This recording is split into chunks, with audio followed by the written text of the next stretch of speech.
Jewish sacrifice in the Old Testament occurs in many, many more places than simply the better-known story of Abraham and the sacrifice of his son Isaac. Jephthah the Gileadite is cited in Judges 11, King Ahaz, King Manasseh, Jeroboam, many others engaged in this practice, this diabolical practice. Children who were sacrificed were often burnt in a pit called a tophet. Drums were beaten in an attempt to conceal the child's cries. This practice was quite prevalent amongst Jews who lived in Carthage around 300 years before Christ and who worshipped Baal, another name for Lord. Even today you'll hear of a Rabbi Baal. Just do a search on the internet. When losing a battle in Syracuse, nearly 500 children were tossed into a burning tophet as a sacrifice to Baal. Sometimes children were put in the arms of a bronze bull, which had a furnace below it, and those committing this vicious act then allowed the flames to consume the child. The level of cruelty in these cases knew no bounds. One thing that some may find rather odd is the key term used by Jews to describe their act of human sacrifice. They call it Holocaust. As surprising as this may seem to some, the word Holocaust is a Jewish word that was used to describe the act of putting a child into the flames as a sacrifice to their deity.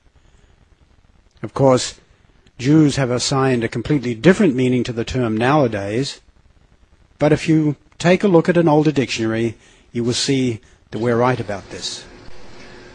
Holocaust is a most interesting term. Literally, it means a burnt offering. And they want you to think, the Jews want you to think mostly of the alleged burnings of World War II era. But it really goes back to the ancient Semitic god Moloch, who demanded the sacrifice of children burned alive in a huge, horrible temple that was built to him. The worship of Moloch was brought in by the foreign concubines of Solomon and became rather firmly established in ancient Israel. Ancient historians such as Appian, Democritus, and Posidonius described instances of Jewish ritual murder. In 168 before Christ, Appian reported an intended victim, an adult, not a child, was found at the Jewish temple. Jewish historian Flavius Josephus disagreed with Appian's findings, which were translated and published by Thackeray in his book Josephus. Thackeray reported, Antiochus found in the temple a couch on which a man was reclining. The king's entry was instantly hailed by this man with adoration. Falling to his knees, he stretched out his right hand and implored the king to set him free.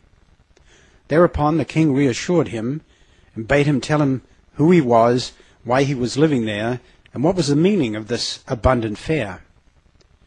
In a pitiful tone and full of sighs and tears, the man told the tale of his distress. He said he was a Greek, and that while traveling about his province for his livelihood, he was suddenly kidnapped by men of a foreign race and conveyed to the temple where he was locked up. Finally, the attendants who were waiting upon him told him of the one unutterable law of the Jews, a ritual which was repeated annually at a fixed time. They would kidnap a Greek foreigner and then convey him to the forest where they would slay him, sacrificing his body with their customary ritual, eat of his flesh, and while immolating the Greek, swear an oath of hostility against the Greeks. The remains of their victims were thrown into a pit. In the first millennium of the current era, in the year 300, Bishop Eusebius of Caesarea said that Jews in all communities ritually murdered Christians during their Purim festivals. In the year 415, Socrates Scholasticus reported that Jews of Imistar bound a Gentile child on a cross and poked him till he died. In 425, Baronius reported Jews had crucified a child.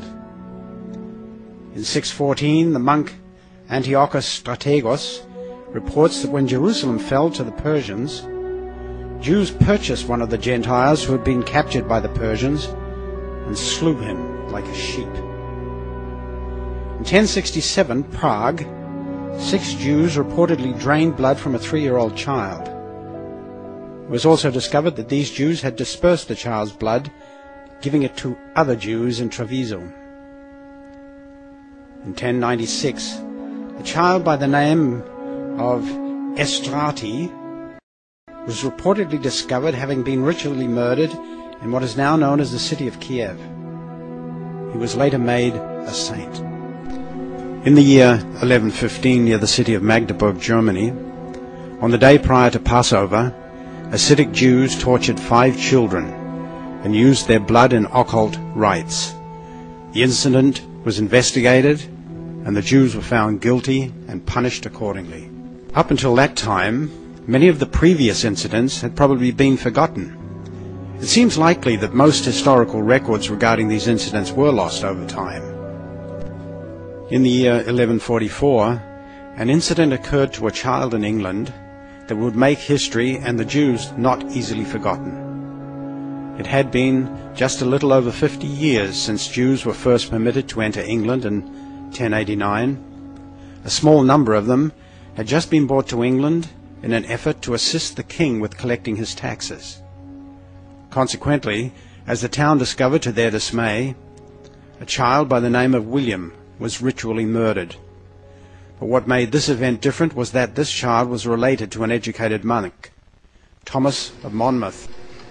In 1144, a Catholic monk, Thomas of Monmouth, wrote a extensive book about the murder of little William of Norwich, a young boy who was murdered by the Jewish ritual murder cult.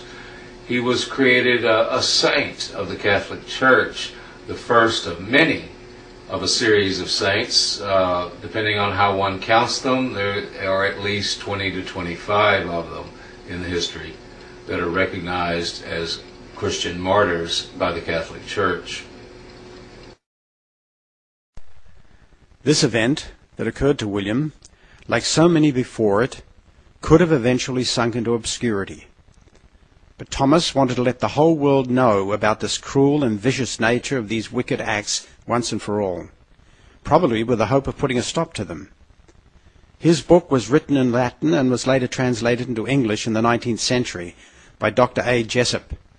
Thomas of Monmouth described how Jews abducted the child. Afterwards, according to Thomas, this occurred. Having shaved William's head, he wrote, they stabbed it with countless thorn points and made the blood come horribly from the wounds they made. And cruel were they, and so eager to inflict pain that it was difficult to say whether they were crueler or more ingenious in their tortures.